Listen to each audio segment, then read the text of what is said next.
Topper बच्चे नहीं थे यार। टॉपर बच्चे वो होते जो हर जगह मेहनत करे, हर दम मेहनत करे। अपने एवरेज बच्चे थे, एक सब्जेक्ट अच्छा लगता था उसमें बहुत मेहनत की। शायद वो आज देख कर सोचता हूं तो अच्छी बात भी लगती है, क्योंकि उस सब्जेक्ट में मेहनत की तो वहां पे एक इंटरेस्ट डेवलप हुआ। फिजिक्स में भी मेहनत करते थे, बट एक सब्जेक्ट को बहुत ज्यादा ही छोड़ दिया, इग्नोर कर दिया। वो एक बहुत बड़ी गलती रही।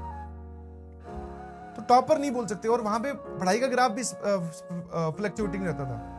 पढ़ लिए फिर नहीं पढ़ रहे हैं, फिर अचानक से एक दिन आत्मा जाग उठी, बोले पढ़ भाई, फिर पढ़ रहे हैं। समझ में आया? तो फ्लक्चुएटिंग नेचर रहता है, सभी का ही रहता है। समझ में आया? Only 0.1% of the students are very serious and very consistent all the time, जिनको आप बोल सकते हो अंडर 500, अंडर 1000 या अंडर 100 जो भी आते हैं। उसके बाद में सबका ग्राफ जो है वो फ्लक्चुएटिंग रहता है। उसके अलावा फिर वो अपनी चीजों को मैनेज करते हैं। नहीं समझे? एक लिख रहा सर हम तो मैथ्स को ही छोड़ते। तेरी अच्छी बात है, फिर तो मैथ्स को छोड़ दे, बट बाकी दोनों पे तो काबू है ना। और मैथ्स को छोड़ देना, ध्यान रखना। फिर IIT JEE एडवांस वाले दिन ध्यान रखिएगा प्लीज। आपका केमिस्ट्री कैसा था? ICU में कॉमा में ही रहता था हमेशा, पता नहीं कब होश आएगा उसको। कभी आया नहीं होश। बहुत दवाइयां मैंने उसके लगाई। हाँ, मैथ्स डॉक्टर था अपना। रैंक किस चीज की रैंक में? IIT JEE में जब सिलेक्शन ही नहीं हुआ तो रैंक आएगी। उस टाइम पे वो होती थी वेटिंग लिस्ट, जिसको बोलते थे। वेटिंग लिस्ट में भी नंबर बहुत दूर था। वेटिंग लिस्ट में भी नंबर नहीं था भाई। इंडिविजुअल कट ऑफ जो होती है subjective wise, paper wise, subject wise, जो केमिस्ट्री की इंडिविजुअल कट ऑफ होती है वही पार नहीं हुई थी। कट ऑफ इतना याद नहीं है शायद।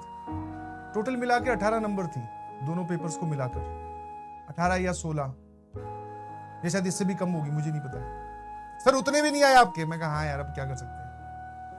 एक पूछ रहे मैथ्स में जितने मार्क्स थे सारे मैथ्स और फिजिक्स में ही थे। हाँ, मेंस में अच्छे मार्क्स थे। मेंस मतलब AIEEE में 100 में से करीबन 92 इसमें थे, और 80 के करीब, 80 पता नहीं 85 के करीब उसमें थे फिजिक्स में। केमिस्ट्री में वहां पे आ गए थे 18-20 नंबर। अच्छी खासी रैंक आई थी, पर आई थी बेटा 4 डिजिट में, थाउजेंड्स में, 3000 समथिंग। ठीक है, इस बात से सुनकर इंस्पायर ना हो, ठीक है, कि सर हमारी हालत भी ऐसी चल रही है। गलत हालत है फिर एकदम, अगर ऐसी चल रही है तो प्लीज आप पढ़ाई पे ध्यान दें। और जो सब्जेक्ट आपका बिल्कुल एकदम ICU में है, चाहे वो मैथमेटिक्स ही क्यों ना हो, उसको थोड़ा सा जगाओ, ताकि तुम वो इंडिविजुअल कट ऑफ पार कर पाओ। सर आप बने ही मैथ्स के लिए हो। ऐसे तो ना बोले यार। हाँ मतलब अच्छा लगता है, और क्या। आपने मुझसे जो बात पूछी, मैंने आपको बड़ा ही ऑनेस्टली जवाब दिया। उससे इंस्पायर होने की जगह आई बिलीव आपको उससे सीखना चाहिए। बिकॉज जो बाकी लोग गलतियां कर चुके हैं, चाहे वो मैं ही क्यों ना हूं या आपका बाजू वाला ही क्यों ना हो, आपके पास अपनी जिंदगी में इतना टाइम नहीं है कि आप वो सारी गलतियां पहले अपनी जिंदगी में करें, फिर उनसे सीखें। समझ में आया? और एक सही सफल इंसान वही होता है जो दूसरों की गलतियों से सीख ले। जैसा कि सर आपने बताया कि आपने एक सब्जेक्ट को पूरी तरीके से छोड़ दिया था, है ना? तो उसी वजह से शायद आप IITian नहीं बन पाए, या फिर आप पढ़ते तो शायद हो सकता है आप IITian होते। समझ में आया? तो इस बात से आपको सीखना ये चाहिए कि अगर आपका कोई सब्जेक्ट बहुत वीक जा रहा है तो उसको एटलीस्ट उस लेवल तक तैयार कर लो कि उसका कोई सवाल अगर आपके सामने आए तो आप आराम से उसमें 20 से लेकर 25 मार्क्स स्कोर कर सको, चाहे JEE मेंस की बात हो, चाहे JEE एडवांस की बात हो। ठीक है, थोड़ा उसमें अच्छे से तैयारी कीजिए प्लीज। ठीक है, तो be honest to yourself and be confident. ठीक है, ऐसा होता है जी जिंदगी में।